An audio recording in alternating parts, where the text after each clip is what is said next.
pastora Sara Shiva comenta a visão espiritual que teve com o pastor Felipe Valadão e cita a visão deturpada que a sociedade tem com homens que decidem se casar, virgens.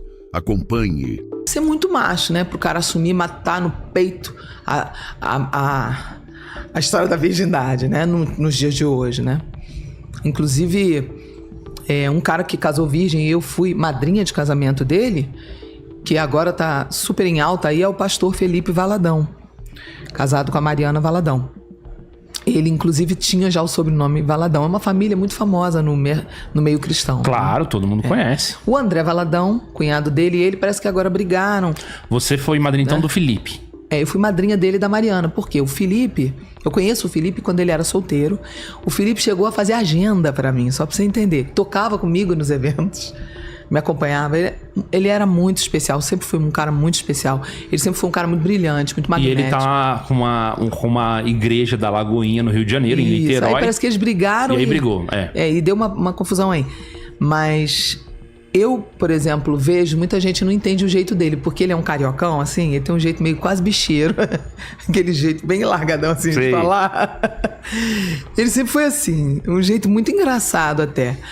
E quando eu me lembro quando eu conheci o Felipe, ele tinha uma namorada, ele era solteiro e tal, e ele chegava nos lugares, ele brilhava. O Felipe brilhava. Ele é ainda um cara muito talentoso, tem uma voz lindíssima, e ele era muito magnético, aquele cara assim, cheio de energia. E eu me lembro uma vez que Deus me tomou em profecia. A gente se encontrou num evento da minha pastora, e que ela era cantora, né? Ele foi lá no evento da gravação do DVD, e ele, quando chegou na porta, ele me falou. Eu falei, como está? Ele disse, eu tô triste porque eu terminei o meu namoro. Ele namorava uma menina e ele terminou o namoro. Aí era muito difícil um cara como ele, que era virgem, assumia que era virgem, batia no peito que era virgem. Mas ele tinha essa personalidade forte pra assumir isso. Mas era muito difícil pra ele, né? Todo esse processo. Ele queria casar logo, né? Como homem, um cara que chamava muita atenção. Ele era muito visado, né? E aí eu me lembro que Deus me tomou em profecia, assim, na entrada do evento. E eu botei o dedo na cara dele e falei assim, pois fique sabendo que o que Deus tem pra você, a mulher que Deus tem pra você, ela vai brilhar mais do que você. E você nunca vai ter problema com ela. Porque ele era muito brilhante. Onde ele chegava, ele irradiava, né? E eles se conheceram um tempo depois. Eu tive uma experiência na igreja, eu fui visitar a Lagoinha e ela tava lá sentada no meio, assim, depois que acabou o culto, sentada batendo papo com o pessoal no meio do corredor, assim, eu tive uma visão, eu olhei o corredor e vi o Felipe em visão espiritual do lado dela. E aí eu fiquei toda nervosa, falei, meu Deus, eu tô tendo uma visão, e comecei a orar para que eles se encontrassem, mas eu não apresentei eles. No dia que a gente se encontrou pessoalmente, os três, aí sim eu fui lá falar com ela, olha, eu quero te apresentar meu amigo, mas eu não fiz assim a comunhão entre eles, porque eles começaram a se falar pelo MSN, sozinhos. Só que eu tive um peso de intercessão pela vida deles dois, por isso que eu fui madrinha. Eu tive um peso de intercessão, eu orei, porque 2 anos antes de eles se conhecerem, eu tive a visão dele do lado dela, no corredor, sem ele estar lá. E aí, passado um tempo, eu profetizei pra ele, a mulher que você vai casar vai brilhar mais do que você. Quando eles se casaram, eles fizeram seminário e tal, foram ungidos pastores, mais 2 anos se passaram. Ela gravou um álbum que ele foi um dos produtores junto com ela. E o nome do álbum era Vai Brilhar. Olha Jesus Cidência. E ela é exatamente o que Deus me mostrou. Ela brilha tanto quanto ele. Tem muito caso que realmente o que a pessoa recebe é um livramento, digamos assim. E aí ela também casou virgem. Os dois se casaram virgens, que era o sonho dele.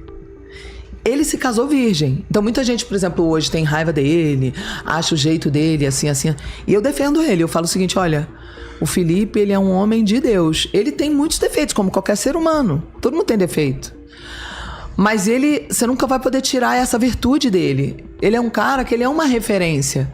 Ele casou virgem em santidade, com aquela personalidade.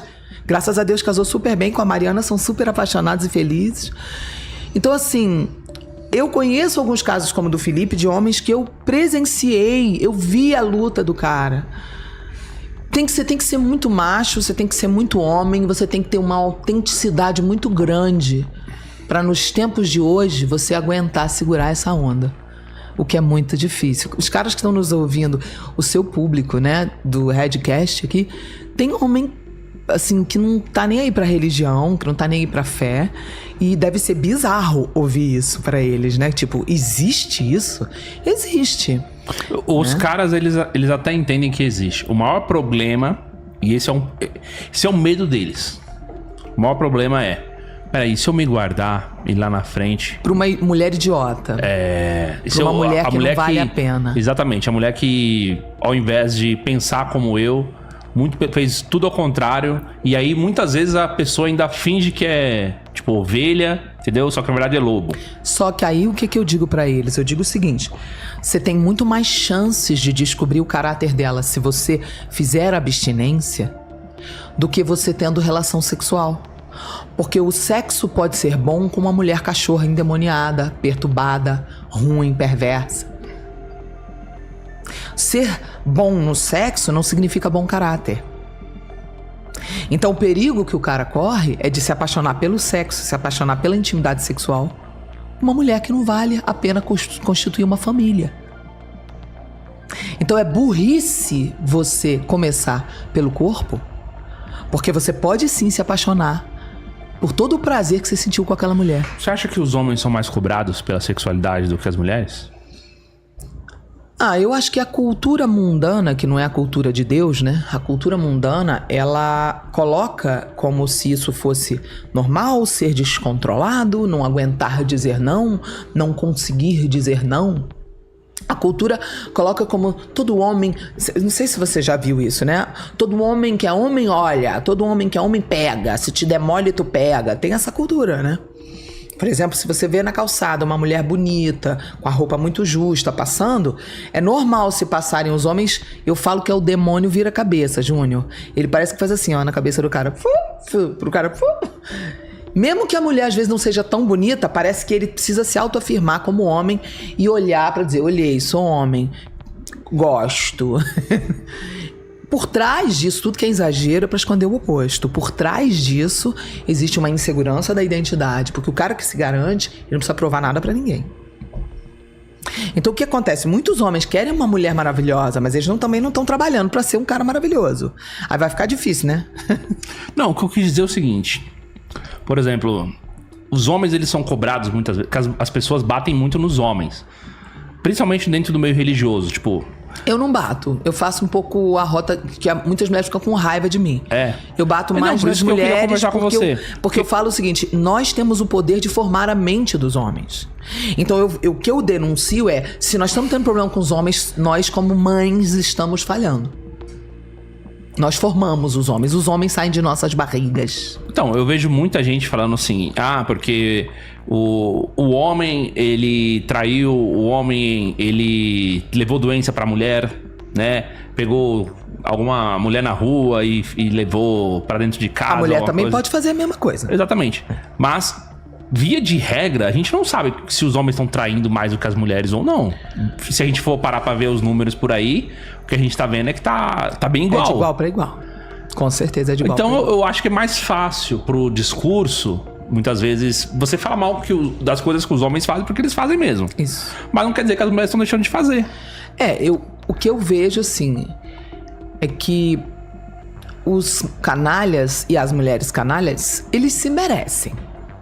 E eu acho que tá tudo bem quando a pessoa assume que a pessoa quer bagunça. O cara que quer bagunça, assume. Fala, olha, não quero namorar, quero pegar, quero zoeira, quero ir pra balada, quero ter vida louca. Assume. Aí a menina também assume e não defrauda, né? Como o meu livro diz, defraudação emocional. Não defraude a pessoa. Defraudação é gerar expectativa que eu não posso suprir. Ou que eu não quero suprir. Então, não finge que você quer namorar quando você só quer ir pra cama. Né? Uhum. Não finge que você tá apaixonado quando você só quer uma aventura. Tá tudo bem, você quer...